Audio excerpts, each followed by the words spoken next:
Assalamualaikum warahmatullahi wabarakatuh. Innal hamdalillah nahmaduhu wa nasta'inuhu wa nastaghfiruh wa na'udzu billahi min shururi anfusina wa min sayyiati a'malina. Man yahdihillahu fala mudhillalah wa man yudlil fala hadiyalah. Wa asyhadu an la ilaha illallah wahdahu la syarikalah. Wa asyhadu anna Muhammadan abduhu wa rasuluh. Ya ayyuhalladzina amanu taqullaha haqqa tuqatih wa la tamutunna illa wa antum muslimun. Ya ayyuhan nasu taqu rabbakum alladzi khalaqakum min nafsin wahidah wa khalaqa minha zawjaha wa bassa minhuma rijalan katsiran wa nisaa'a wattaqullaha alladzi tasaaluna bihi wal arham innallaha kana 'alaikum raqiba. Ya ayyuhalladzina amanu taqullaha wa qulu qawlan sadida yuslih lakum a'malakum wa yaghfir lakum dzunubakum wa man yuti'illaha wa rasulahu faqad faza fawzan 'azima. Amma ba'du fa inna asdaqal haditsi kitabullah wa khairul hadi hadi Muhammadin sallallahu alaihi wasallam wa syarrul umuri muhdatsatuha wa kullu muhdatsatin bid'ah wa kullu bid'atin dhalalah wa kullu dhalalatin finnar. Ma'asyiral muslimat rahimani Allah wa iyyakunna, semoga Allah Subhanahu wa taala merahmati kita semuanya. Alhamdulillah, segala puji bagi Allah Subhanahu wa taala, kita memujinya, kita bersyukur kepada Allah yang telah memberikan kita banyak kenikmatan, diantaranya nikmat kesehatan dan juga waktu luang, sehingga kita bisa berjumpa kembali, berkumpul kembali dalam rangka tafaquh fiddin, mendalami agama Islam ini. Semua kebaikan kemudahan yang kita rasakan merupakan pemberian dari Allah Subhanahu wa taala yang wajib untuk kita syukuri dan jangan dilupakan. Yang kedua, salawat serta salam semoga tetap tersampaikan, tercurahkan kepada junjungan besar Nabi yang mulia Muhammad sallallahu alaihi wasallam beserta keluarga beliau dan juga sahabat beliau dan seluruh kaum muslimin yang mengikuti sunnah beliau dengan baik sampai hari kiamat kelak, dan semoga kita semua juga termasuk di dalamnya.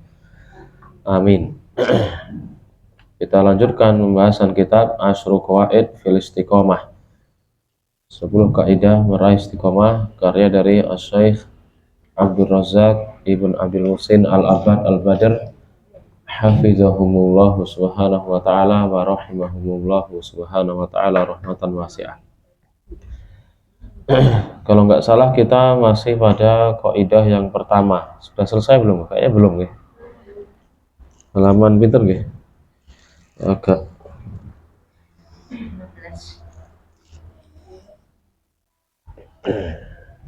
halaman 15 ya. Wah, ada perselisihan nih. Ada perselisihan pendapat.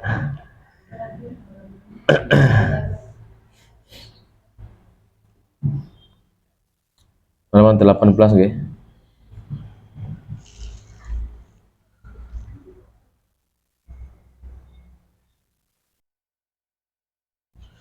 Jangan perhatikan halaman 18. Semua sudah punya PDF-nya nggih? Yang berbahasa Indonesia niku. Nggih. Berkata Syekh Abdul Razak hafizahullah subhanahu wa ta'ala,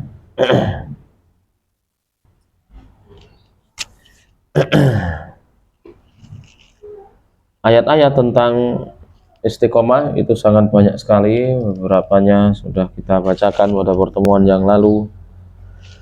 Dan juga kita perhatikan di paragraf kedua itu, karena itulah kaidah istiqomah yang pertama dan termasuk pondasinya adalah menghadap kepada Allah Subhanahu wa taala secara tulus di dalam meraih keistiqomahan. Karena istiqomah ini berada di tangan Allah Subhanahu wa taala.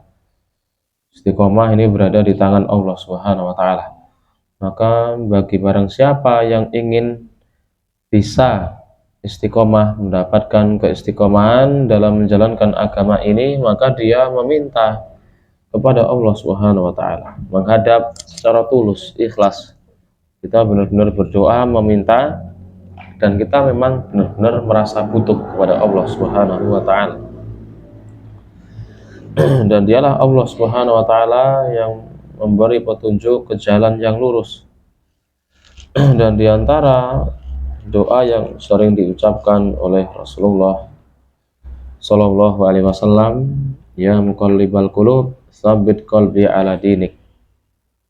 Wahai yang maha membolak-balikkan hati, tetapkanlah, teguhkanlah hatiku di atas agamamu. Wa hadza huwa sabat alal istiqomah. Ini adalah yang namanya kokoh di atas istiqomah. Supaya hati seorang dia senantiasa kokoh di atas agama Allah Subhanahu wa taala. Dan barangkali doa ini yang sangat penting untuk kita ucapkan, kita panjatkan kepada Allah Subhanahu wa taala. Jangan dilupakan. Doa yang ringkas tapi penuh dengan makna yang luar biasa. Permintaan Rasulullah kepada Allah Subhanahu wa taala agar istiqomah. Kalau Rasul saja masih berdoa kepada Allah, mengharapkan, meminta kepada Allah keistiqomahan, apalah kita yang tidak ada jaminan sama sekali masuk surga, dosanya juga belum tentu diampuni, amalnya sangat sedikit sekali. Adapun Rasulullah Shallallahu alaihi wasallam dengan segala kebaikan yang beliau miliki, dengan segala kemudahan yang Allah berikan, dosanya sudah diampuni yang dulu, yang akan datang, dan dijamin masuk surga, tapi beliau meminta istiqomah kepada Allah Subhanahu wa taala. Di antaranya juga mengajarkan kepada kita semuanya agar kita juga tidak melalaikan doa ini. Tidak lupa kita ini berdoa kepada Allah, semoga Allah Subhanahu wa taala mengokohkan, meneguhkan hati kita di atas agama Allah Subhanahu wa taala. Kemudian Ummu Salamah mengatakan, ya Rasulullah, wahai Rasulullah, awa innal quluba tataqallabu. Bukankah hati manusia itu bisa berbolak-balik? Qala na'am. Rasulullah mengatakan, iya, hati seorang itu berbolak-balik. Ma min khalqillahi min bani adam min basharin illa anna qalbahu baina usbu'aini min asabi'illah. Tidaklah ada satupun makhluk di antara makhluk Allah, keturunan Nabi Adam, bangsa manusia, kecuali hatinya itu berada di antara jari jemari Allah Subhanahu wa taala. Nah, di sini juga menjelaskan kepada kita bahwasanya termasuk akidah Ahlussunnah wal Jamaah meyakini nama dan sifat Allah dan menetapkan bahwasanya Allah mempunyai jari. Allah Subhanahu wa taala mempunyai jari-jari. Meskipun namanya sama tapi tentu hakikatnya sangatlah berbeda. Ya, tidak boleh kita bayangkan jari Allah seperti jari kita yang biasa kita untuk megang sesuatu. Ya tentu bukan seperti itu. Namanya jari kita paham, tapi hakikatnya jari Allah Subhanahu wa taala sesuai dengan kemuliaannya, keagungannya, kebesarannya, dan pastilah beda dengan jari makhluk. Fa insyaallahu azza wa jalla aqamahu. Ketika hati-hati hamba itu diantara jari jemari Allah Subhanahu wa taala, kalau Allah mau, Allah menjadikan dia istiqomah. Wa insya'a azagahu. Dan kalau Allah berkehendak, maka Allah bisa saja menyesatkannya atau memalingkannya dari kebenaran, ya, dijadikan tidak istiqomah. Fal istiqomatu biyadillah. Istiqomah itu berada di tangan Allah Subhanahu wa taala. Faman aradaha li nafsihi falyatlubha minallah Subhanahu wa taala. Barang siapa yang menginginkan dirinya bisa istiqomah, maka dia harus meminta, memohon kepada Allah Subhanahu wa taala. Karena yang punya Allah, istiqomah berada di tangan Allah Subhanahu wa taala. Dan seorang meskipun dia sekarang alhamdulillah muslim, muslimah, mukmin, mukminah, Tapi kan tidak ada jaminan ketika meninggal dunia apakah di atas keimanan, keislaman, keistiqomahan, atau sebaliknya, waliyadzubillah. Dan ini tentu suatu yang sangat mengerikan. Saya barangkali punya cerita tentang hal ini. Ada teman saya itu bercerita, ya, teman kita waktu kita belajar di Surabaya di Ustaz Ali bin Abi Thalib radhiyallahu anhu, beliau cerita bahwasanya dia punya teman, ya, teman saya cerita dia punya teman juga. Dulu pernah mondok bareng, ya, dulu pernah mondok bareng. Kalau nggak salah di Lombok, ya, mondoknya kalau nggak salah di Lombok. Kemudian ketika setelah selesai mondok, ini keluar dari pondok, teman saya melanjutkan belajar di Surabaya dari Lombok juga. Kemudian temannya yang lain, ya, temannya yang lain itu yang diceritakan, dia itu kerja, ya, dia kerja. Setelah selesai mondok kerja, ya nggak apa-apa juga, ya, nggak ada masalah, kerja itu boleh-boleh aja, nggak apa-apa. Bapak yang menuntut ilmu maka lebih baik kerja, nggak masalah. Hanya saja sesuatu yang barangkali benar-benar mengherankan, menjadikan dada sesak, adalah temannya tadi yang dia awalnya mondok bareng, kemudian sudah keluar dari pondok dia kerja. Ketika beberapa waktu berjumpa kembali, ngobrol kembali, dia sudah murtad, keluar dari Islam dia itu.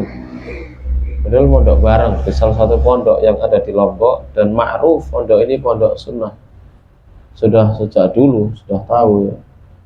Banyak yang mondok di sana juga sampai detik ini. Tapi salah satu temannya ini ternyata meskipun keluaran dari pondok, tidak ada jaminan dia meninggal dunia di atas keimanan, keislaman. Sudah kurang apa lagi gitu, ya, ilmu agamanya istilahnya. Dan ketika ngobrol itu juga ya ditanya, agak didebat, kenapa kamu ini kok keluar dari Islam?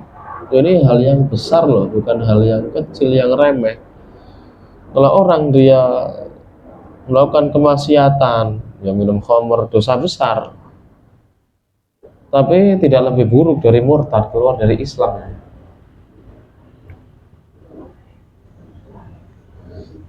Kurang lebih itu, ya, dia menjawab bahasanya, wah, saya itu temui dalam Islam itu ternyata banyak ya, banyak kayak kekangan gitu, ya, banyak hal yang terlarang, ini nggak boleh, ini nggak boleh, yang boleh sedikit.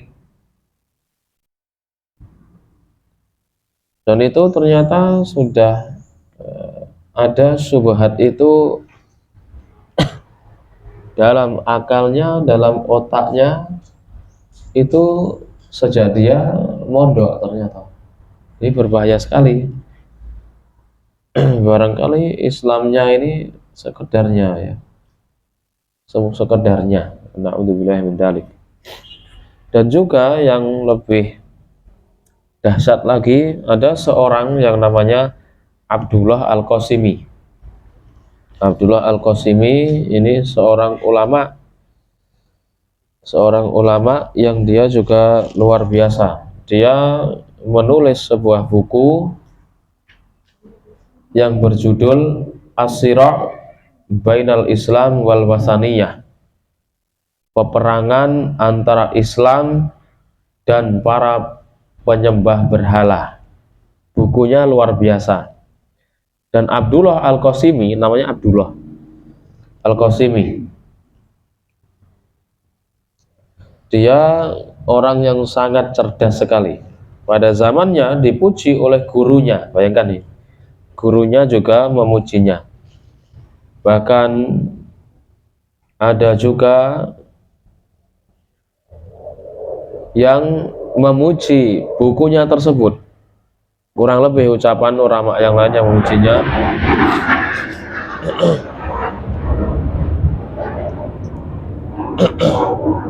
sungguh Abdullah Al-Qasimi ini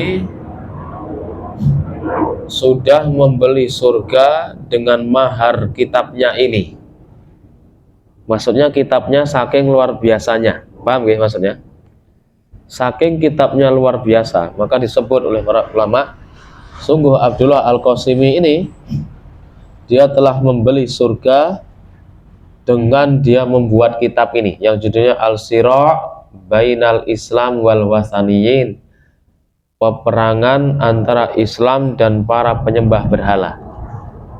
Cerdas orangnya, pintar.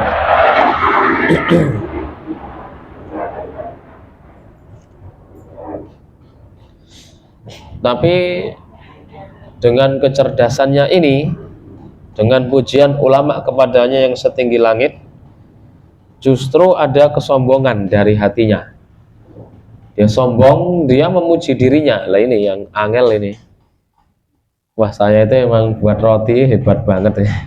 Nggak ada yang bisa buat kayak saya ini. Gosong sedikit tapi enak banget. Buat sendiri, dipuji sendiri. Naudzubillah min dzalik. Dia ada kesombongan dari hatinya, memuji dirinya sendiri dalam tulisannya, dan kesombongan inilah yang sedikit demi sedikit ya mengantarkan perubahan pada dirinya. Akhirnya pun dia juga menikah. Ini ulama sangat besar sekali, Abdullah Al-Qasimi. Lahirnya tahun 1900-an, 1900-an. Bahkan dia menikah saking songongnya itu orang. Ya. Dia menikah. Aduh. Dia itu menikah, ya awalnya jatuh cinta, kemudian menikah dengan seorang perempuan ateis. Ateis, ya, dia merasa hebat, merasa bisa.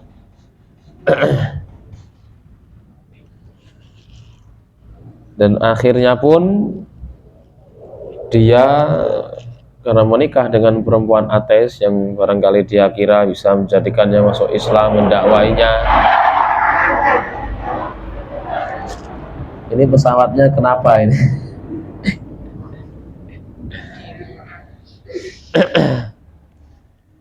Karena dia menikahi perempuan ateis, maka dia pun juga berubah, murtad menjadi ateis, dan akhirnya meninggal dunia di atas kemurtatan. Kalau bukunya bagus, bahkan sangat bagus sekali. Perhatikan pujian ulama. Sungguh Abdullah Al-Qasimi, dia membeli surga dengan mahar kitabnya ini. Jangan bisa cari browsing. Bahkan juga dijelaskan oleh para ustadz-ustadz kita di Indonesia sebagai contoh. Abdullah Al-Qasimi. Abdullah Al-Qasimi. Jangan nanti bisa nyari sendiri, bisa browsing sendiri di YouTube atau di mesin pencari. Abdullah Al-Qasimi. Dia murtad. Maka seorang dia sangat butuh berdoa kepada Allah Subhanahu wa taala. Hati-hati kita semuanya, ya, hati kita semuanya berada di antara jari jemari Allah Subhanahu wa taala. Kalau mau Allah bisa memberikan istiqomah, kalau mau ya sebaliknya, wal iyadu billah. Dan juga telah datang hadis dalam Sahih Muslim dari Aisyah radhiyallahu anha, dia ditanya dengan apa biasanya Rasulullah Shallallahu alaihi wasallam memulai sholat malamnya. Ya, Rasulullah biasanya membaca apa ketika sholat malam? Kemudian Aisyah radhiyallahu anha menjawab, apabila beliau sholat malam, beliau membaca di awal sholatnya dengan bacaan Allahumma Rabba Jibril wa Mikail wa Israfil Fatiras samawati wal ard alimal ghaibi was syahadah anta tahkumu baina ibadika fima kanu fihi yakhtalifun ihdini limakhtalaftu fihi minal haq biiznika innaka tahdi man tasya'u ila siratin mustaqim. Ya Allah, Rabbnya Jibril, Mikail, Israfil, pencipta langit bumi. Intinya adalah pada kalimat yang terakhir, sesungguhnya engkau Maha memberikan petunjuk kepada siapa yang engkau kehendaki ke jalan yang lurus, yakni Allah Subhanahu wa taala. Dia saja yang mampu memberikan istiqomah kepada kita semuanya. Dan ini biasa dibaca oleh Nabi Muhammad setiap malamnya, setiap beliau mengawali sholatnya. Jadi Rasulullah juga berdoa kepada Allah Subhanahu wa taala di setiap malamnya, karena Rasulullah ya sholat malam terus menerus. Nah, kita sholat malam terus menerus nomboten. Bismillah. Insya Allah terus ya. Meskipun mungkin kalau dia khawatir bisa sholat witir setelah sholat isya, boleh nomboten? Boleh, bisa sholat witir setelah sholat isya. Berapa rakaat? Ya kok langsung satu jangan milihnya. Kok ya orang ngomong 11 teman. Aku Masya Allah. Oke, nggak apa-apa. Tapi yang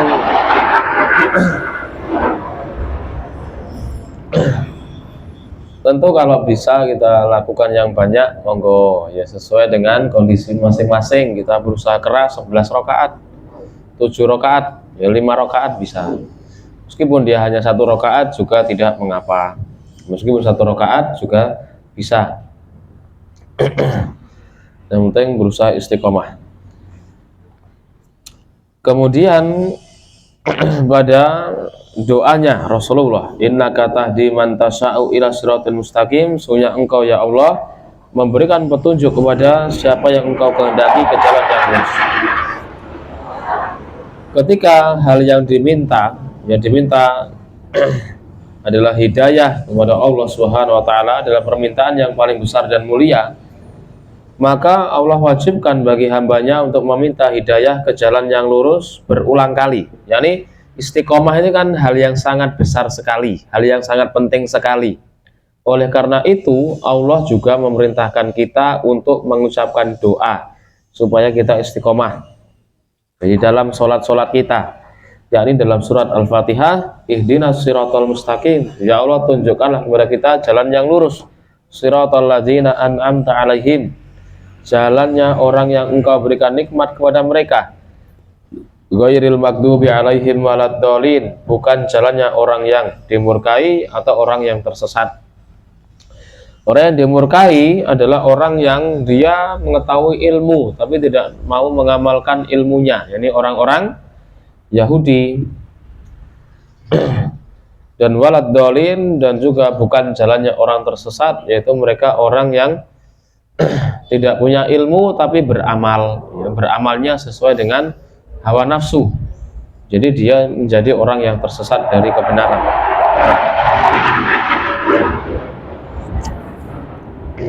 Nah, ini perlu diperhatikan bahwasanya selayaknya bagi orang-orang itu untuk memperhatikan doa ini, yaitu ketika dia mengucapkan ihdinas siratal mustaqim, bahwasanya ya, seorang dia menyeru berdoa kepada Allah dengan doa ini yang Allah wajibkan membacanya setidaknya 17 kali dalam sehari semalam, sebanyak jumlah rakaat dalam sholat wajib, karena yang wajib sholatnya jumlah semuanya 17 rakaat, dan wajib seorang itu membaca surat Al-Fatihah karena termasuk rukun dalam sholat. Karena itulah hendaknya setiap muslim berusaha menghadirkan perasaan ketika membaca doa ini. Sebenarnya enggak hanya ketika membaca doa ini, terutama pada membaca doa ini iya, tapi pada setiap ya gerakan sholat itu hendaknya kita perhatikan, kita renungkan. Tidak hanya gerakan-gerakan saja, tidak hanya sekedar bacaan, tapi kita juga ya merenungkan. Kita juga merenungkan, berusaha memahami apa yang kita baca supaya sholat kita ini menjadi sholat yang berkualitas gitu ya. Bukan hanya sekedar gerakan atau bukan sekedar ucapan tidak, tapi atau naudzubillah min dzalik, sekedar menggugurkan kewajiban. Lah ini tidak hanya itu, tapi memang benar-benar kita sholat, kita yang membutuhkan sholat, kita kan yang memang diperintahkan oleh Allah untuk sholat, kita melakukan sholat dengan sebaik-baiknya. Termasuk doa ini juga penting kita perhatikan seperti itu.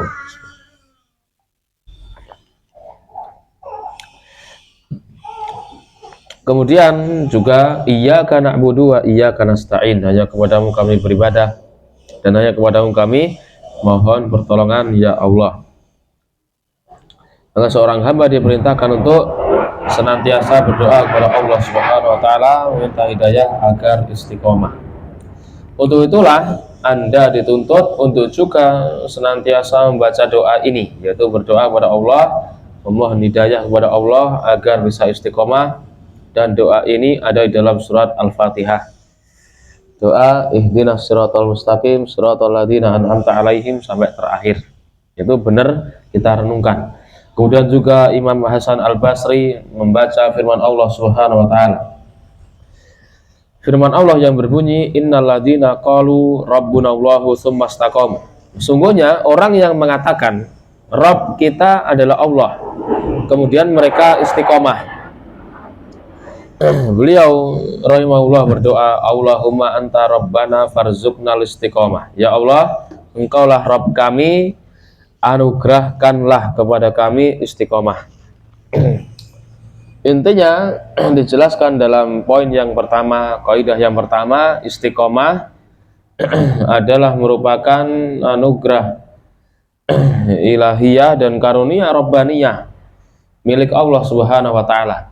Kalau orang pingin istiqomah, ya berarti minta kepada Allah Subhanahu wa taala. Lah kita ini sudah minta atau belum? Kalau sudah minta, mintanya serius atau enggak serius? Ketika kita berdoa serius atau tidak serius, atau sekedar ya mengucapkan tapi tidak menghadirkan hatinya. Ini juga barangkali yang menjadikan doa kita bisa jadi tidak dikabul-kabulkan gitu ya. Karena kita berdoanya sekedarnya, berdoanya tidak menghadirkan hati. Bahkan mungkin dalam kondisi-kondisi yang kita belum baik misalnya. Pilih kondisi yang terbaik supaya doa kita lebih besar kemungkinannya dikabulkan oleh Allah Subhanahu wa taala. Misalnya dalam kondisi di antara azan dan iqamah, ketika puasa, ketika safar, dalam kondisi kita ya sudah bersuci seperti itu, dan kondisi yang lain. Intinya untuk mendapatkan istiqomah pada kaidah pertama adalah kita harus meminta kepada Allah Subhanahu wa taala. Kaidah yang kedua, hakikatul istiqomah luzumul manhajil qawim wasiratil mustaqim. Hakikat istiqomah adalah menetapi manhaj dan jalan yang lurus. Makna dari istiqomah, hakikat aslinya istiqomah adalah menetapi manhaj yang lurus dan jalan yang lurus. Dan untuk mengetahui hakikat istiqomah, kita bisa mengambil arahan dengan kita meneliti nukilan-nukilan ya, penjelasan yang penuh berkah dari para sahabat dan para tabi'in di dalam menjelaskan makna istiqomah dan menerangkan hakikatnya. Ini supaya kita tahu tentang istiqomah, kita bukan membuat definisi sendiri, tapi kita tinggal melihat dari para ulama kita. Bahkan ini ulama yang sangat besar, ulama yang paling besar adalah para muridnya Rasulullah. Siapa? Para sahabat. Apa pengertian sahabat? Konco, sahabat, orang yang orang yang berjumpa dengan Nabi Shallallahu Alaihi Wasallam. Sudah? Abu Lahab juga berjumpa.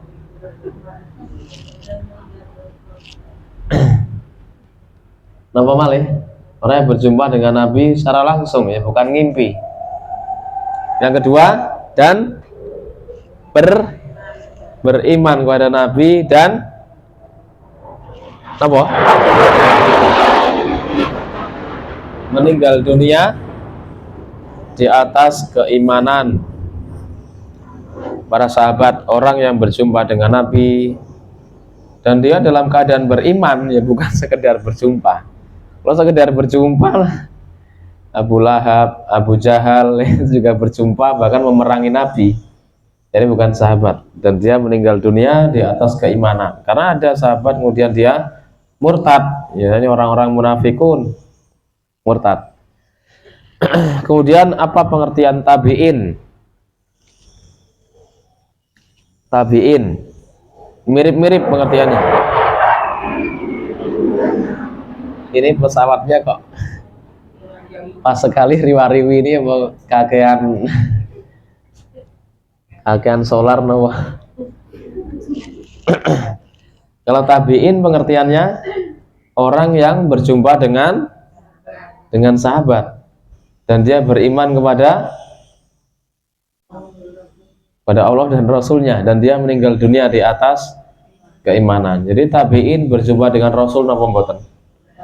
Mboten, ini berjumpa dengan para sahabat. Itu pun nanti ada perinciannya ya. Ada tabi'in kibar. Ini berjumpa dengan banyak sahabat, itu beda dengan berjumpa dengan 1, 2, 5 sahabat. Kemudian pengertian tabi'ut tabi'in, orang yang berjumpa dengan tabi'in, beriman kepada Allah dan Rasulnya, ini masuk Islam, mukmin, dan dia meninggal dunia di atas keimanan, keislaman. Sudah tahu nggih dengan pengertiannya? Ini paham ketika mungkin mendengar ini adalah tabi'in, ini adalah sahabat, ini adalah tabi'ut tabi'in, berarti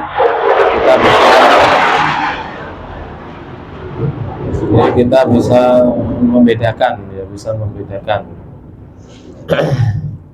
Sahabat adalah orang yang berjumpa Rasul alias muridnya Rasul.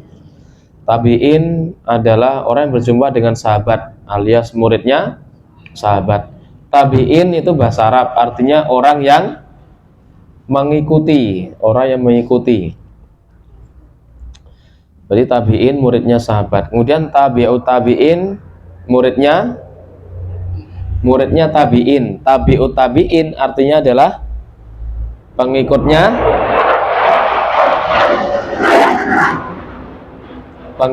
pengikut. Tabi'ut tabi'in itu pengikutnya pengikut.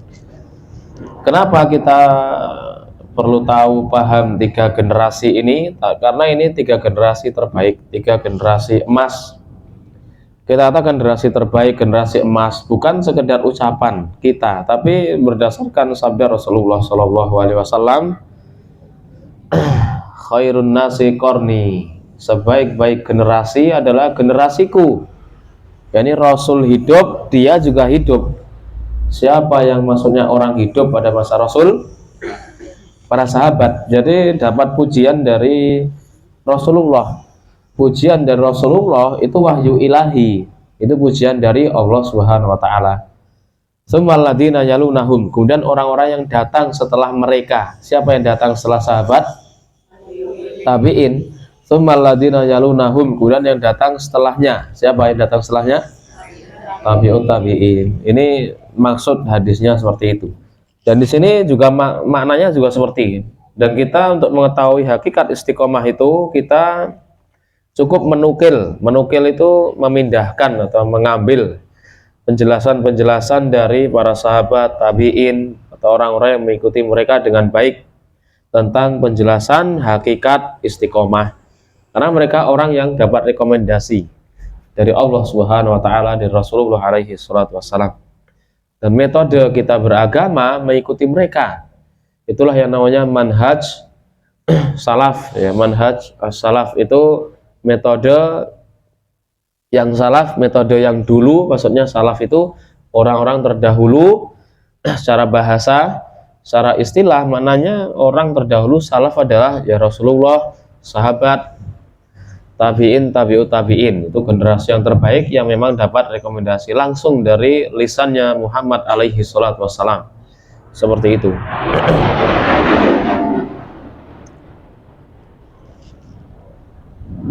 Kemudian dikatakan qala siddiqul ummah Abu Bakrin radhiyallahu anhu fi tafsiri qaulihi ta'ala. Manusia yang paling jujur yang membenarkan umat ini Abu Bakar As-Siddiq radhiyallahu anhu. Lah ini pemimpinnya para salaf ini. Pemimpinnya para salaf Abu Bakar As-Siddiq. Beliau menafsirkan firman Allah Subhanahu wa taala, innalladzina qalu rabbunallahu tsumma istaqamu. Sesungguhnya orang-orang yang mengatakan Rabb kita adalah Allah, kemudian mereka istiqomah, humul ladzina lam yusriku billahi syai'an. Maksudnya mereka adalah orang-orang yang tidak melakukan kesyirikan kepada Allah Subhanahu wa taala dengan suatu apapun. Nanti maksudnya orang yang istiqomah adalah orang yang tidak melakukan kesyirikan. Kemudian diriwayatkan dari Umar bin Khattab radhiyallahu anhu ketika beliau membaca ayat di atas mimbar, ayatnya juga sama, innalladzina qalu rabbunallahu tsumma istaqamu. Sesungguhnya mereka yang mengatakan Rabb kita Allah dan kemudian mereka istiqomah di atas ucapannya itu, Umar bin Khattab radhiyallahu anhu mengatakan mereka bukanlah orang yang mengaum seperti mengaumnya serigala. Kemudian dari Abdullah bin Abbas radhiyallahu anhuma ketika menjelaskan makna firman Allah tsumma istaqamu, kemudian mereka istiqomah, maksudnya adalah di atas persaksian bahwa tidak ada sembahan yang benar untuk disembah kecuali Allah Subhanahu wa taala. Maksudnya mereka istiqomah itu istiqomah di atas syahadat la ilaha illallah. Dan mereka istiqomah konsekuen di atas syahadat la ilaha illallah. Ini bersaksi bahwa tidak ada sembahan yang hak yang berhak disembah dengan benar kecuali Allah Subhanahu wa taala. Kemudian juga diriwayatkan oleh Mujahid, Al-Aswad bin Hilal, Zaid bin Aslam, As-Suddi, Ikrimah dan selain mereka kurang lebih juga seperti itu. Kemudian juga dari Abdullah bin Abbas radhiyallahu anhuma beliau mengatakan istaqamu ala adai faraidihi. Istiqomah itu maksudnya adalah mereka istiqomah di atas menjalankan kewajiban-kewajibannya. Ya, orang yang istiqomah berarti orang yang dia menjalankan perintah-perintah Allah, menjalankan perintah-perintah Rasulullah Shallallahu Alaihi Wasallam. Kemudian Qatadah ketika beliau menafsirkan firman Allah, tsumma istaqamu, kemudian mereka istiqomah, beliau mengatakan istaqamu ala taatillah.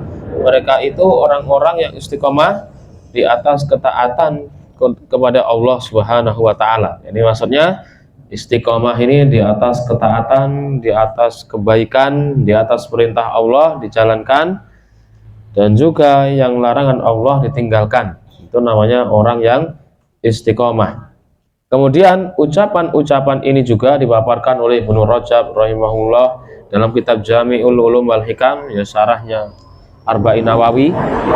Kemudian beliau mendefinisikan kata istiqomah sebagai berikut. Istiqomah adalah sulukus siratal mustaqim. Ya, istiqomah adalah meniti jalan yang lurus. Wa huwa dinul qayyim min ghairi ta'rijin anhu yamnatan wala yasratan. Istiqomah adalah meniti jalan yang lurus. Maksudnya adalah agama yang lurus yang tidak bengkok ke kanan atau ke kiri. Wa yasmalu dzalika fi'lat ta'at kulliha, dan mencakup semua amalan ketaatan semuanya, yang zahir maupun yang batin. Wa tarkal manhiyati kulliha kadzalik, dan juga meninggalkan seluruh larangan-larangan Allah Subhanahu wa taala dan Rasulnya alaihi salatu wassalam. Fasarat hadhil wasiyatu jami'atan li khisaliddin kulliha. Sehingga istiqomah itu tidak lain dan tidak bukan adalah wasiat yang mencakup seluruh bagian dari agama Islam itu sendiri.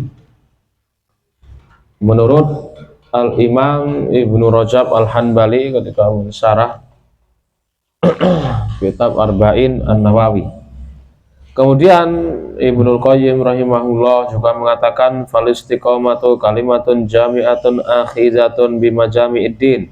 Istiqomah adalah suatu kata yang mencakup segala sesuatu dari semua bagian dari cabang agama. Seorang istiqomah berarti menjalankan ketaatan dan menjauhi larangan dan diistiqomahkan berkelanjutan. Wahiyal qiyamu baina yadayillahi ala haqiqati sidqi wal wafa'i bil ahdi. Dan istiqomah itu adalah berdiri di hadapan Allah Subhanahu wa taala di atas hakikat kejujuran dan memenuhi janji. Ini adalah kaidah yang kedua. Istiqomah itu adalah secara umum dia meniti jalan yang lurus agama Islam dengan seorang dia mentaati perintah-perintah Allah Subhanahu wa taala untuk menjalankan sholat, berbuat baik kepada tetangga, kepada orang tua, dengan seorang dia birrul walidain, dengan seorang dia melakukan ketaatan-ketaatan yang lainnya, dan seorang dia menjauhi larangan-larangan Allah Subhanahu wa taala, tidak melakukan kesyirikan, kebid'ahan, kemaksiatan berupa berzina, minum khamr, riba, bermakan, perjudian, dan keburukan, kemaksiatan yang lainnya. Hakikat istiqomah sebagaimana dijelaskan oleh para ulama, ya, para sahabat, mereka menjelaskan istiqomah terbesar adalah seorang istiqomah di atas kalimat tauhid la ilaha illallah.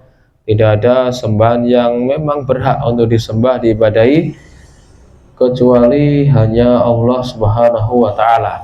Adapun selain Allah, meskipun ada yang menyembah, hakikatnya dia tidak berhak untuk disembah, tidak berhak untuk diibadahi, karena tidak ada pada dirinya ciri-ciri ketuhanan. Tidak bisa dia menciptakan, tidak bisa dia menurunkan hujan, menghidupkan yang mati, mematikan yang hidup. Tidak ada yang punya sifat-sifat seperti ini selain Allah Subhanahu wa taala.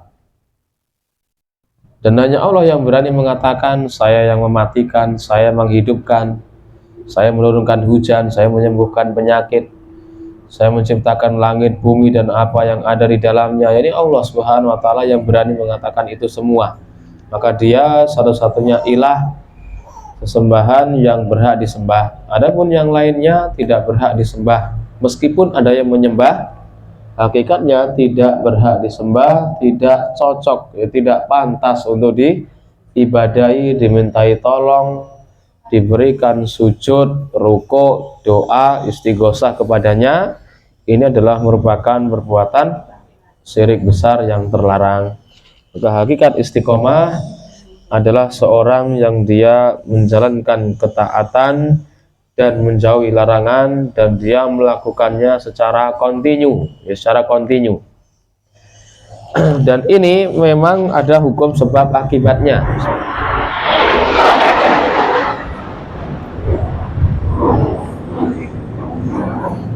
Dan senantiasa hubungannya banyak dengan takdir. Termasuk istiqomah ini juga erat kaitannya dengan takdir. Pembahasan kita takdir yang sudah berlalu,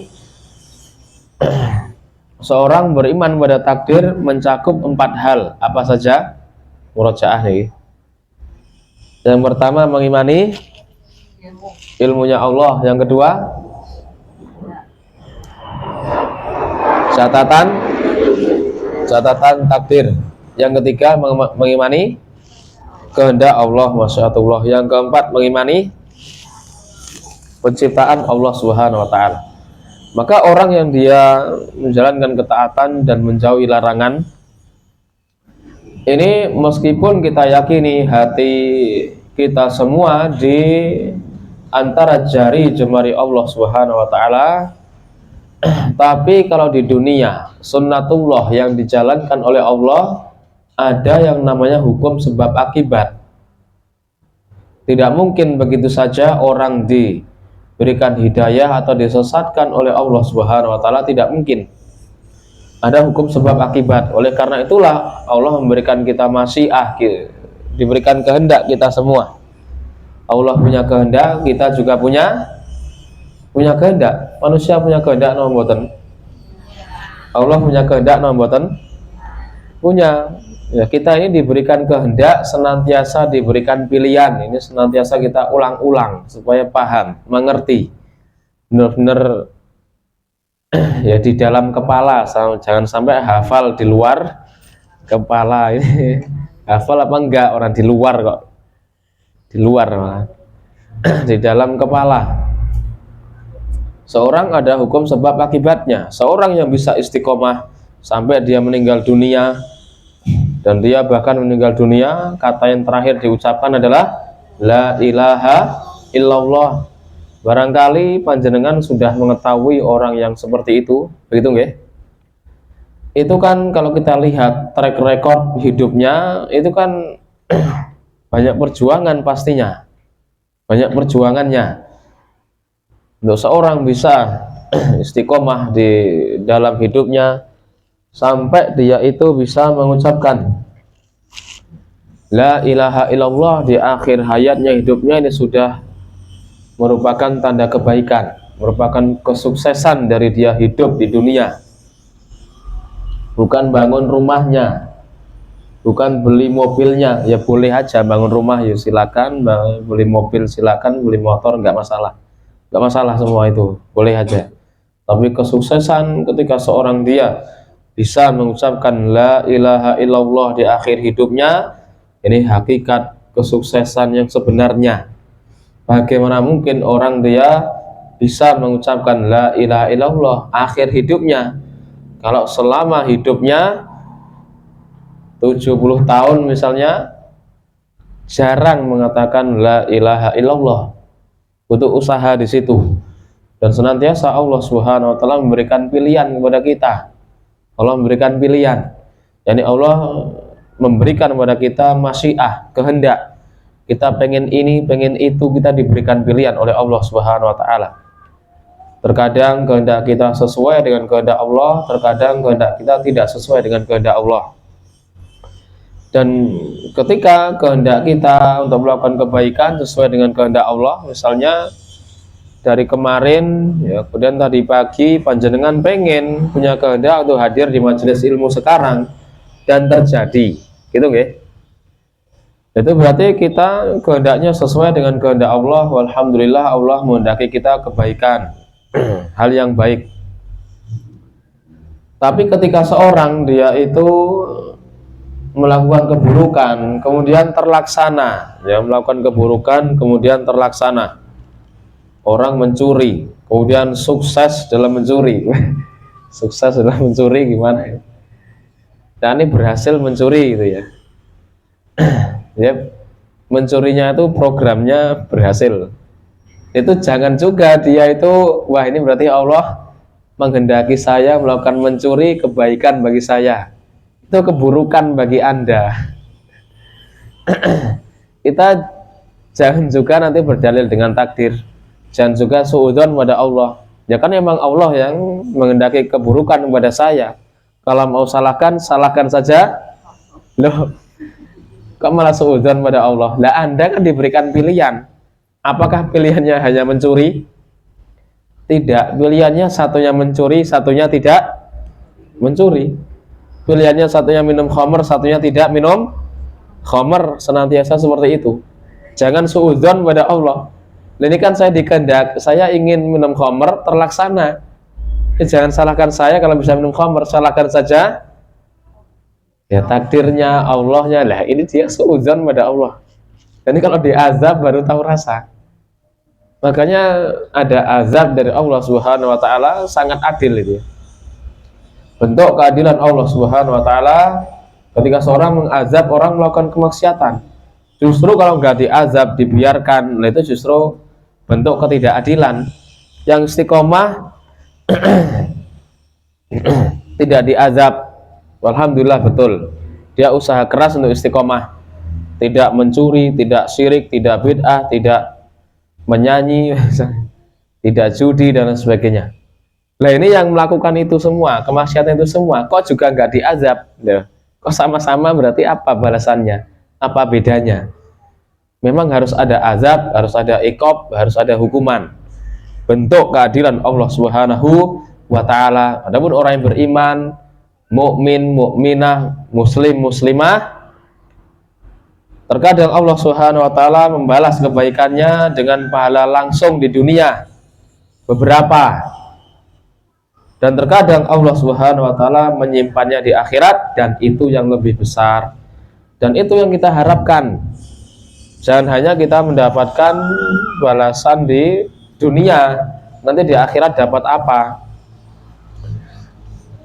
Ini juga perlu kita perhatikan. Kita apa program kita yang ingin kita capai dari kegiatan-kegiatan aktivitas yang sifatnya untuk kehidupan akhirat. Misalnya berinfak, bersedekah rutin, misalnya sembunyi-sembunyi sampai tidak ada yang tahu. Nah, itu bagus. Karena uangnya, kalau dia punya uang 10.000, dia belikan makanan rujak misalnya, dia makan, selesai itu, habis itu uangnya, rujaknya di dunia, selesai, habis. Tapi kalau dia jadikan uangnya itu sebagai infak di masjid kepada orang yang membutuhkan, di pondok misalnya, di para yatim duafa dan lain sebagainya, maka itulah hakikat uangnya sebenarnya. Harta yang dia miliki adalah harta yang dia infakkan, hakikatnya seperti itu. Dia akan bisa melihat kebaikannya, dia bisa manen pahalanya. Adapun uang yang sekedar kita berikan hal-hal yang sifatnya dunia, nggak ada kaitan dengan akhirat sama sekali, bisa jadi langsung hancur, lenyap, habis di dunia. Tapi uang yang benar-benar kita niatkan karena Allah Subhanahu wa Ta'ala, ya tidak harus infak istilahnya ya, yang lain juga bisa, itu akan ya berbuah pahala di akhirat, dan itu hakikat harta seorang. Maka orang-orang yang dia wakaf tanah, barangkali wakaf perdagangan, usaha dan lain sebagainya, wakaf tanah itu sudah diberikan kepada Allah Subhanahu wa Ta'ala, lillah, nggak boleh diapa-apakan, nggak boleh dijual, nggak boleh dibagi pada ahli warisnya, karena lillah, bagi Allah Subhanahu wa Ta'ala. Orang ini ingin menyerahkan untuk Allah sehingga dia bisa panen hartanya yang sesungguhnya di akhirat. Dan hendaknya kita juga punya program akhirat ya, supaya bisa kita ya panen, kita rasakan di akhirat kelak. Dan istiqomah ini suatu yang harus diusahakan. Memang istiqomah ini harus diusahakan, tidak ya, istilahnya ujuk-ujuk gitu ya. Orang bisa istiqomahnya tidak bisa serta-merta, memang ada usahanya. Masa orang tiba-tiba kaget, loh kok saya jadi rajin sholat ya, padahal jarang. Masa dia kaget seperti itu, wah saya kok tiba-tiba baca Quran 3 juz sehari, kaget. Kenapa ketawa ini? Biasa nonton nih maksudnya ini pun.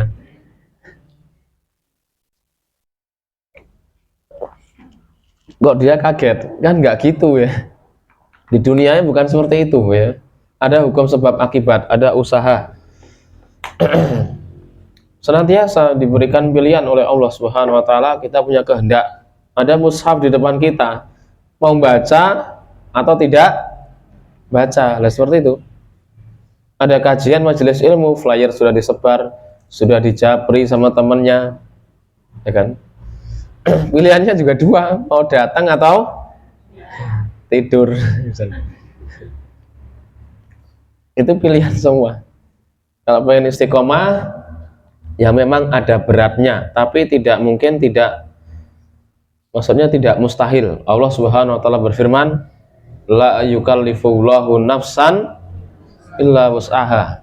Allah tidak membebani seorang di luar batas kemampuannya. Maka hakikatnya seluruh syariat Islam ini bisa dilakukan oleh manusia, bisa dilakukan, tidak ada yang tidak bisa gitu ya, karena Allah yang mengatakannya. Seandainya nggak bisa pun diberikan keringanan, tetap bisa. Seperti seorang perempuan yang dia itu menutup aurat setiap hari ketika keluar rumah atau ketika ada laki-laki yang ajnabi, bisa apa nggak bisa? Sebenarnya bisa, masalahnya itu mau atau nggak mau. Panas, sumuk, ongkep, alasannya itu kesuwen. Masa yang warung ngarep ya pakai kaos kaki juga misalnya, kesuwen lah, itu kan. Nah seperti itu usahanya kan, memang seperti itu. Dan justru itu ujiannya memang di situ. Tidak mungkin orang mengatakan beriman kemudian tidak diuji oleh Allah Subhanahu wa taala. Afa hasiban nas an yutraku an yaqulu amanna wa hum la yuftanun. Apakah orang-orang mengira ketika mereka sudah mengatakan amanna, kita sudah beriman, wa hum la yuftanun, kemudian mereka tidak diuji, walaqad fatannal ladzina min qablihim fala ya'lamannal ladzina shadaku wala ya'lamannal kadzibin. Sungguh kami benar-benar setelah menguji orang-orang yang sebelum mereka agar diketahui siapa yang jujur dalam keimanannya dan siapa yang dusta dalam keimanannya. Justru ujiannya di sini. Kita ini mengatakan beriman, jujur atau dusta. Konsekuensi mukmin memang harus sholat, itu gandengannya itu ya. Saya sudah mukmin ini, alhamdulillah. Tapi kan sholat buatan dereng. Kenapa dereng? Nggak ada pilihannya itu. Sholat silakan, enggak juga silakan saja. Bukan seperti ini. Ini konsekuensinya mukmin ya sholat gitu ya. Laki-laki yang menutup aurat, perempuan yang menutup aurat, itu sudah konsekuensi karena kita milih muslim, mukmin, sudah gitu emang. Agama lain aja mereka bisa istiqomah ya, hadir di gerejanya atau di tempat ibadah mereka, di pura dan lain sebagainya, nyembah selain Allah aja istiqomah mereka. Masa kita kalah nah gitu ya. Istiqomah dengan membeli bahan-bahan untuk sajen-sajen dan lain sebagainya. Mereka juga berusaha itu, ya biarkan mereka seperti itu memang. Istiqomah pada agama mereka silakan. Karena itu agama mereka. Nah, kita ini yang benar-benar tegas, jelas. Allah Subhanahu wa taala berfirman, "Innad dina indallahi al-Islam." Agama yang di sisi Allah yang diakui, yang diridhoi hanyalah Islam. Wa man yabtaghi ghairal islami dinan falan yuqbala minhu wa huwa fil akhirati minal khasirin. Barang siapa yang mencari agama selain Islam, maka tidak akan mungkin diterima agama tersebut, dan di akhirat dia termasuk orang yang merugi. Di akhirat masih akan merugi. Ini kita jelas gamblang bahasanya Islam yang diterima, dan ini bukan fanatik yang terlarang, bukan. Fanatik pada agama wajib. Bahkan aturan negara juga nggak melarang. Silakan fanatik pada agama itu, silakan aja. Nggak ada masalah sama sekali, ya, nggak ada masalah sama sekali. Kalau Hindu fanatik dengan agamanya, ya terserah agama mereka, nggak masalah, lakukan aja sudah. Nasrani fanatik dengan agamanya, kemana-mana bawa kitab Injil, silakan, terserah, itu agama kalian. Nah, kita muslim, muslimah, istiqomah, fanatik dengan agama kita, harus bangga kita. Wajib punya kebanggaan, harus bangga dengan Islam kita. Jangan malu, minder ya. Pakai cadar minder, pakai baju hitam-hitam minder di tengah keramaian kota ya, di warung pecel. Tidak perlu, kita ini harus bangga. Kita orang-orang dijamin surga oleh Nabi Muhammad alaihi salatu wassalam. Kullu ummati yadkhuluna al-jannah illa man aba. Seluruh umatku masuk surga kecuali yang enggan. Qala ya Rasulullah man ya'ba. Siapa yang enggak mau ya Rasulullah? Man ata'ani dakhalal jannah wa man asani faqad aba. Barang siapa yang taat kepadaku dia masuk surga. Yang enggak taat dia yang enggan masuk surga. Kita punya kebanggaan besar yang lebih. Sering kita katakan kepada santri kita juga, ya kita harus punya kebanggaan itu, tampakkan syiar-syiar Islam.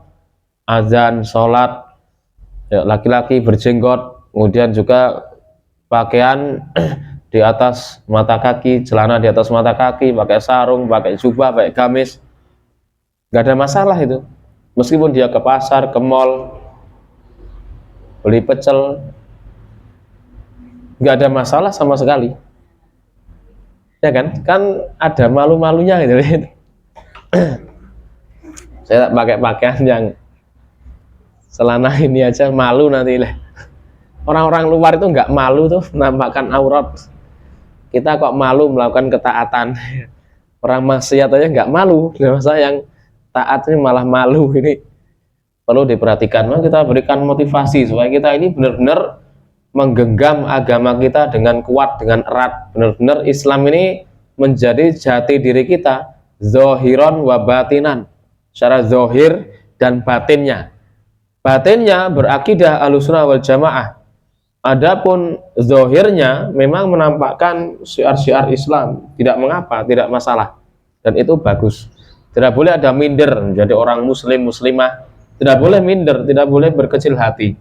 Dia harus berbahagia, harus berbahagia di antara ya, jutaan mungkin miliaran orang yang hidup di dunia.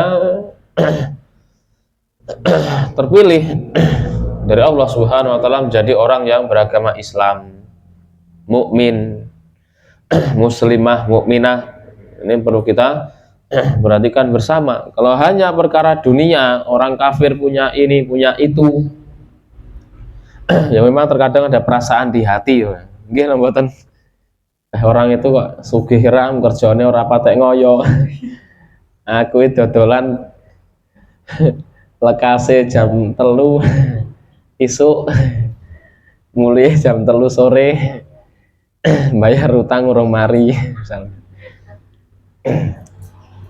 Tidak seorang muslim muslimah meskipun kondisinya ya seperti apapun, dia tetap baik di sisi Allah Subhanahu wa taala.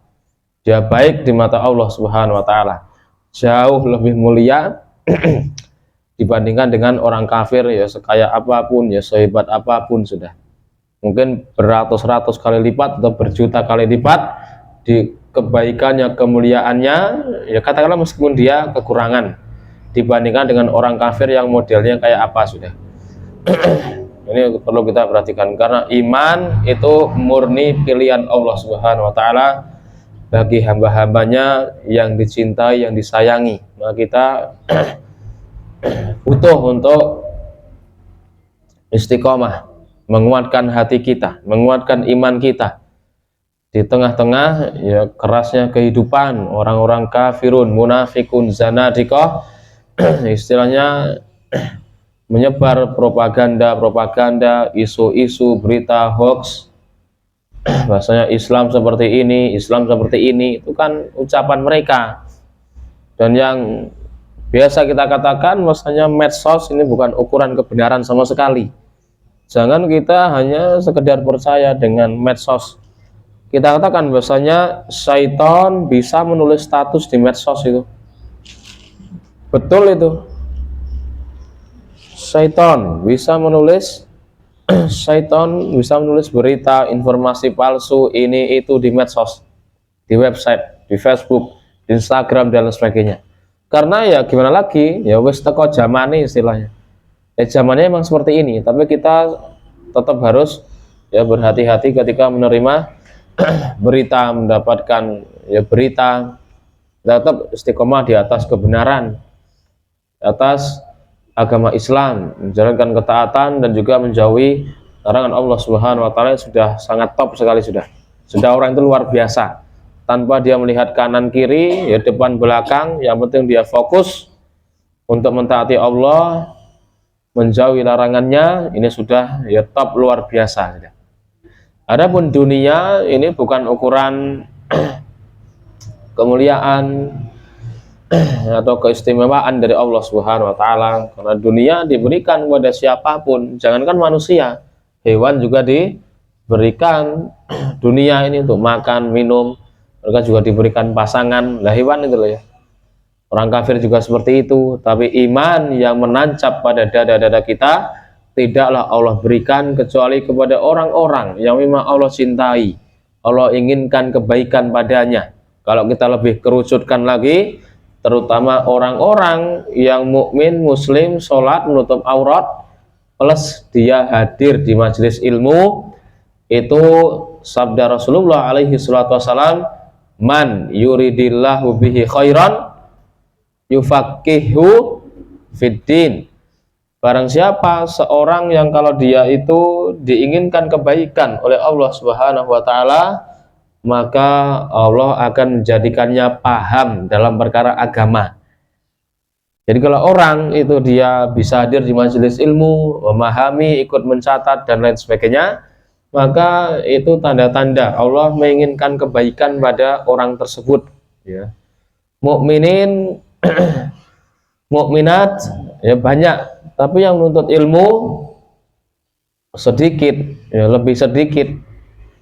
Dari yang sedikit menuntut ilmu, nah paham apa enggak paham ini? Nanti lebih terkerucut lagi, akhirnya tereliminasi satu persatu siapa yang terbaik yang bisa lulus pada ujian Allah Subhanahu wa taala. Manusia ada ujiannya semuanya, terutama orang-orang beriman, ujian atau istilahnya musibah dari Allah Subhanahu wa taala itu adalah supaya orang-orang yang beriman tadi habis dosa-dosanya ketika sudah di dunia. Ya, ketika seorang kok dapat musibah terus, padahal juga gak terus sebenarnya ya. Orang banyak mendapatkan ya cobaan dari Allah Subhanahu wa taala supaya dia itu dosanya berkurang atau dosanya bisa sampai habis, ya, hancur lebur dosanya. Sehingga tinggal ketika dia meninggal dunia, dia mati menghadap Allah Subhanahu wa taala tidak membawa dosa. Itu harus kita perhatikan ya, ini motivasi bagi kita bahwasanya tetap orang beriman, orang mukmin, mukminah itu punya kebaikan yang besar dibandingkan orang-orang yang lain, para kafirun, para munafikun, musyrikun. Mereka jauh lebih baik kondisinya seperti apapun yang mereka hadapi. Banyak musibah, banyak ujian yang kita hadapi merupakan kebaikan dari Allah Subhanahu wa taala. Kalau orang sabar, dia mendapatkan pahala. Dia bersyukur, pahalanya tambah besar. Mendapatkan kebaikan, jangan lupa kita juga bersyukur. Dan hendaknya juga nih ya, yang sangat penting, hubungan antara manusia dengan manusia, muslim dengan muslim yang lain, muslimah dengan muslimah yang lain, keluarga dengan keluarga yang lain, itu memang hendaknya saling memperhatikan memang ya. Hendaknya itu memang saling memperhatikan. Barangkali ini yang sakit butuh dijenguk. Barangkali ini ada orang yang butuh bantuan tenaga dibantu. Barangkali ini orang yang butuh uang, semuanya ini dibantu juga. Butuh ini dibantu, butuh itu dibantu. Dihutangi juga nggak apa-apa, dihutangi. Tapi juga bayar utang itu. Itu bisa saling membantu satu sama lain. Ya, dia saling mencintai karena Allah Subhanahu wa taala, ya, saling mencintai karena Allah Subhanahu wa taala. Sudah hampir jam 10. Barangkali ini yang bisa kita sampaikan. Pertanyaan ini.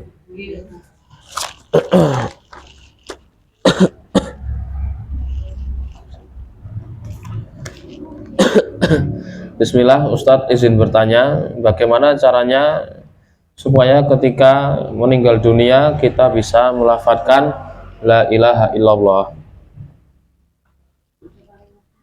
Cara adalah yang pertama dia berdoa kepada Allah Subhanahu wa taala, semoga Allah mewafatkan kita semua di atas husnul khotimah.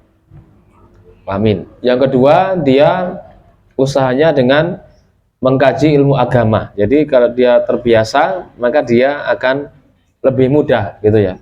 Kalau dia terbiasa itu akan lebih mudah. Dia mengkaji ilmu agama, akidah, ibadah, manhaj, fikih dan lain sebagainya.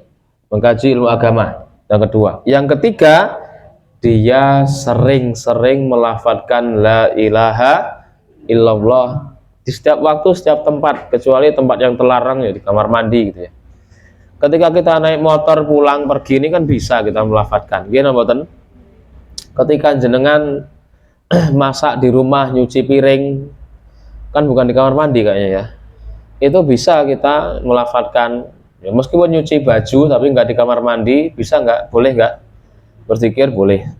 Bisa. Jadi setiap tempat, setiap waktu kita ya berusaha untuk terus mengucapkan zikir la ilaha illallah. Caranya seperti itu dan diistiqomahkan. Karena Rasulullah alaihi salatu wasallam mengatakan afdhalu zikri apa? La ilaha illallah. Sebaik-baik zikir adalah la ilaha illallah. Meskipun silakan kalau tambah yang lain subhanallah walhamdulillah wala ilaha illallah wallahu akbar, la haula wala quwata illa billah, la ilaha illa anta subhanaka inni kuntu minaz zalimin. Dan doa yang lainnya ya bisa, dan zikir yang lainnya, la ilaha illallah saja juga bisa, la ilaha illallah, la ilaha illallah, tidak perlu dihitung ya, dan nggak usah geleng-geleng kepala, nggak usah, jangan ingat kebiasaan dulu ya. Nggak usah dihitung, nggak usah geleng-geleng kepala, sudah biasa aja zikir lisannya yang bergerak dalam kondisi apapun.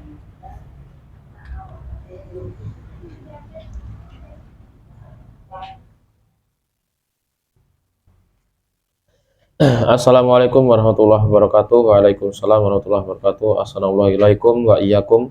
Kalau seorang sudah mendapat hidayah sunnah, qadarullah di tengah jalan melakukan dosa besar lalu bertobat, apakah orang seperti ini bisa dikatakan tidak istiqomah?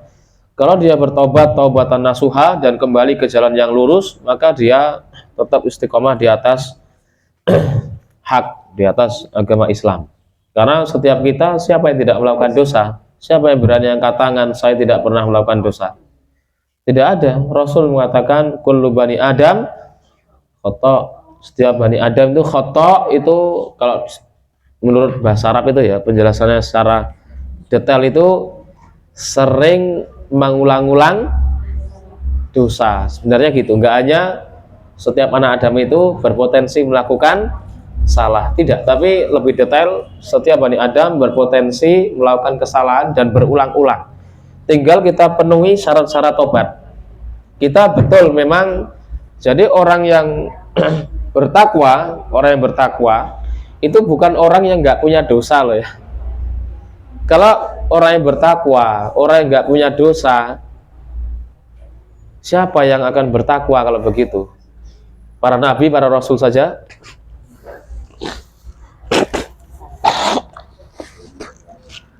Bagaimana dengan kondisi pengikutnya?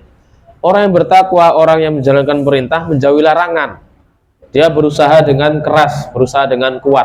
Tapi di tengah jalan dia melakukan kemaksiatan, iya. Tapi yang perlu kita perhatikan di sini, tapi dia senantiasa memenuhi syarat-syarat tobat ketika melakukan dosa, dan segera dilakukan di waktu itu juga. Istighfar. Dia penuhi syarat tobat, berjanji tidak melakukan dosa lagi. Qadarullah kalau nanti melakukan dosa lagi, ya dia penuhi syarat tobat lagi, taubatan nasuha. Apa syaratnya? Meninggalkan kemaksiatan, kemudian menyesali perbuatan, kemudian berjanji tidak mengulangi. Kalau mau ditambah, dia menutupi dengan amal ibadah yang lebih banyak, lebih besar lagi. 3 itu intinya, menyesali perbuatan, meninggalkan, dan dia berjanji tidak melakukan maksiat yang dia lakukan. Dia pernah minum khamr, ya dia bertobat, taubatan nasuha, dipenuhi syaratnya. Dia istiqomah di jalan kebaikan lagi, istiqomah di atas Islam lagi. Insya Allah dia tetap berada istiqomah ketika dia memenuhi syarat-syarat tobat tersebut. Allahu a'lam.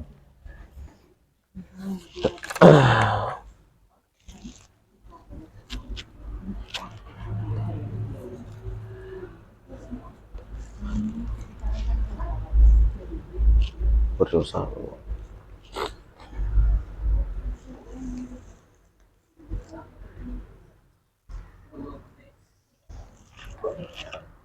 Bismillah, apa yang harus kita lakukan pada orang yang mau pinjam uang, tapi kita khawatir uangnya akan digunakan untuk hal-hal yang tidak benar? Apa kita berdosa apabila uang tersebut digunakan pada yang tidak benar? Awal pinjam bilang pinjam uang untuk makan. Kita tahu kebiasaan orang tersebut suka minum minuman keras. Syukron, afan. Kita menghukumi seorang ini yang pertama secara umum ya. Secara umum. Dia pinjam uang, bilang mau beli makan, mau beli minum, mau beli apa kebutuhan, kita pinjamkan. Secara umum seperti itu. Orangnya secara umum itu kan baik, bukan orang secara umum buruk, kan nggak gitu ya. Orang itu secara umum ya baik. Yang kedua, kalau kita memang sudah tahu orangnya itu kebiasaannya buruk dan menggunakannya untuk keburukan, tentu kita tidak boleh ya tolong menolong dalam keburukan. Dan kita meminjamkan uang itu kan juga nggak harus gitu ya, kan nggak harus kita minjamkan uang ya kan. Bahkan pada orang yang dia itu terkenal terkenal ini terkenal pinjam, terkenal apa? Terkenal pinjam uang tapi tidak ada nombotan seperti ini. Panjenengan napa pengalaman terduwe diutang orang balik.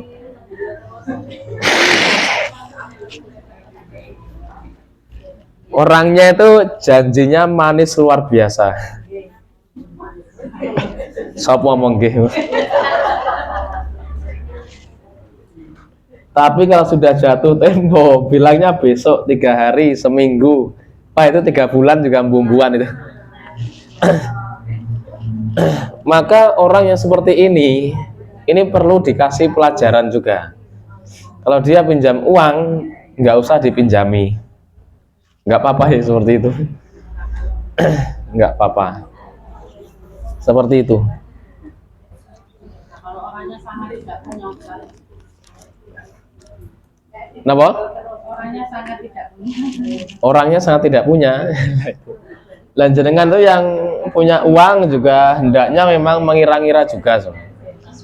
Orang ini punya uang nggak bayar atau memang nggak punya uang, dan dilihat juga dia kerja apa enggak. Dan dia pinjam uang terus nggak mau kerja. Maksudnya yang seperti ini yang kita kasih pelajaran. Tapi kalau orangnya berusaha dan qadarullah ya ada yang sakit misalnya, nah ini memang butuh bantuan, ya hendaknya kita ini ya memang butuh hati dada yang luar biasa luas ini ya. Kalau mau jenengan berikan uangnya, itu luar biasa besar ya pahalanya. Kalau jenengan tagih uangnya juga tidak mengapa. Tapi karena tadi intinya itu kalau dia ya pinjam uang nggak mengembalikan uangnya, padahal punya uang dipakai yang lain, lah ini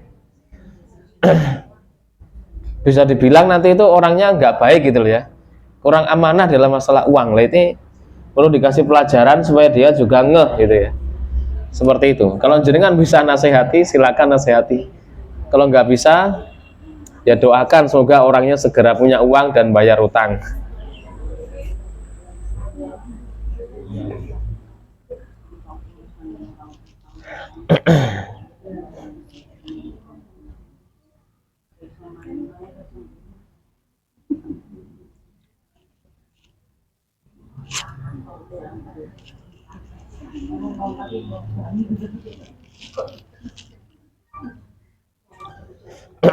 Assalamualaikum, mau tanya Ustadz, di waktu ikut sholat jamaah yang suaranya pas dikeraskan bacaan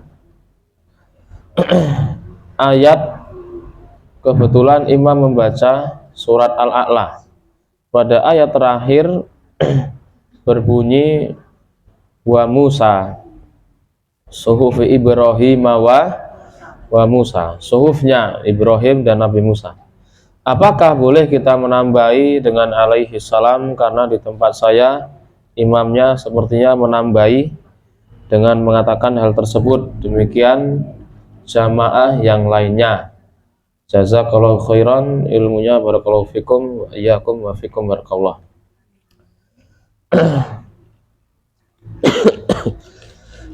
Ini Allahu a'lam, coba saya cek dulu. Tapi yang disunahkan juga memang ketika membaca sabbihisma di awal, sabbihisma rabbikal a'la, sabbih itu kan artinya bertasbihlah, ya kan? Itu disunahkan membaca subhanallah. Jangan pernah dengar rambutan seperti ini. Jadi ketika imam membaca sabbih, atau seorang nggak harus imam, orang baca Quran dia membaca sabbihisma rabbikal a'la, dia membaca subhanallah alladzi khalaqa fasawwa, dan dilanjutkan. Itu iya, ada sunnahnya. Termasuk juga seorang yang baca Quran mendapati ayat-ayat neraka, dia berlindung, mendapati ayat surga, kebaikan, dia berdoa supaya mendapatkannya. Adapun yang ini membaca kemudian menyebutkan nama Nabi, apakah dibolehkan dia mendoakan Nabi tersebut? Ya alaihi salam misalnya, Allahu alam, ya coba saya cek dulu sependek sepengetahuan kita. Tadi beberapa itu tadi ya. Ketika sabbih isma, yakni yang ada sabbih, dia membaca subhanallah. Dan juga ketika ayat-ayat neraka, ancaman, dia berlindung, ayat-ayat kebaikan, surga, dia meminta supaya mendapatkannya. Itu memang dilakukan oleh Rasulullah SAW. Allahu a'lam bishawab. Barangkali ini yang bisa kita lakukan, bisa kita sampaikan. Semoga bermanfaat bagi kita semuanya. Kurang lebihnya saya mohon maaf. Aku qouli hadza wa astaghfirullah li wa lakum. Semoga apa yang kita lakukan pada pagi hari ini dicatat oleh Allah Subhanahu wa taala sebagai amal yang memberatkan kebaikan kita di akhirat kelak. Subhanakallahumma bihamdika asyhadu an la ilaha illa anta astaghfiruka wa atubu ilaik. Assalamualaikum warahmatullahi wabarakatuh.